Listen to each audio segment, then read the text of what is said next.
তো hello guys, back to my YouTube channel. আমি আপনাদের জন্য আবার একটা নিউ চকচকে ধকধকে ব্লগ নিয়ে চলে এসেছি। ব্লগের মধ্যে আজকে আমি সারাদিন যা যা করবো তাই দেখাবো। তো সকালে উঠেই প্রথম আমার কেটিএমের দিকে নজর গেল। কেটিএমের ইঞ্জিনে একটু প্রবলেম হয়েছে, তাই আমি বেশি দেরি না করে কেটিএমটাকে নিয়ে বেরিয়ে পড়লাম কেটিএম সার্ভিস সেন্টারে।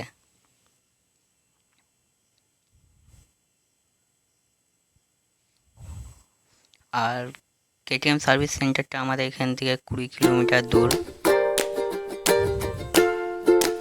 তাই আমি বেরিয়ে পড়লাম আপনাদেরকে।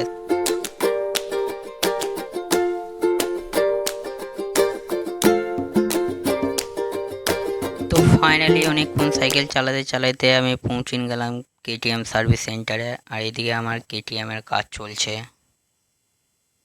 মানে ইঞ্জিনে একটু প্রবলেম হয়েছিল, তাই ইঞ্জিনের একটু কাজ চলছে। আর আমি এদিকে দেখাইছি এই দোকানটাতে চলে আসবেন। তো অনেকক্ষণ কাজ করার পর ফাইনালি আমার ঠিক হয়ে গিয়েছে। আমি আবার ঘরের দিকে বেরিয়ে গেলাম আমার কেটিএমটা নিয়ে।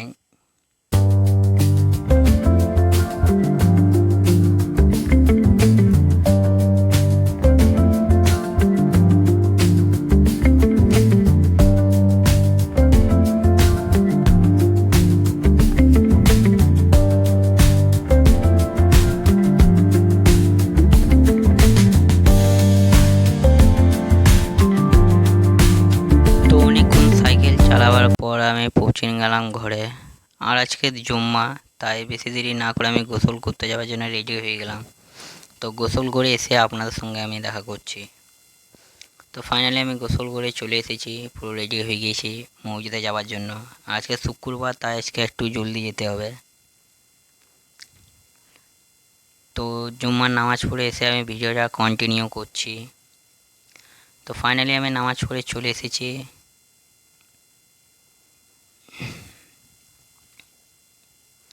আর ভিডিওটা আমি বিকেলবেলাতে কন্টিনিউ করবো এবার।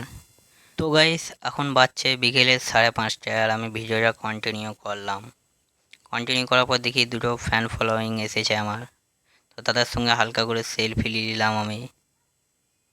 কত সুন্দর দেখতেই পাচ্ছ তাদের চেহারা, অনেক রিকোয়েস্ট করছিল। তো ফাইনালি আমার সেলফি হয়ে গেছে। আমি একটু বেরিয়ে গেলাম বাইরে দিকে ঘুরু ঘুরু করার জন্য।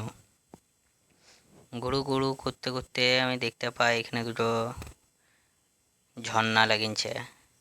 আর ঝর্ণাটা হচ্ছে তোমার আমাদের এখানে যে ফুটবল গ্রাউন্ড মাঠটা আছে, এই মাঠটাতে অনেক জল জমে গিয়েছে, তাই এটাকে বার করার জন্য মেশিন লাগিয়েছে।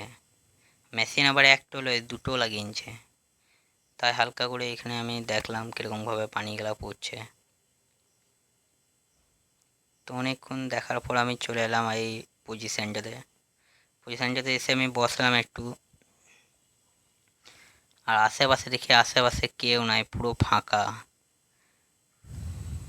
আর এই পুকুরটাতে চিনতেই পারছি আমি নেক্সট ব্লগে দেখিয়েছিলাম।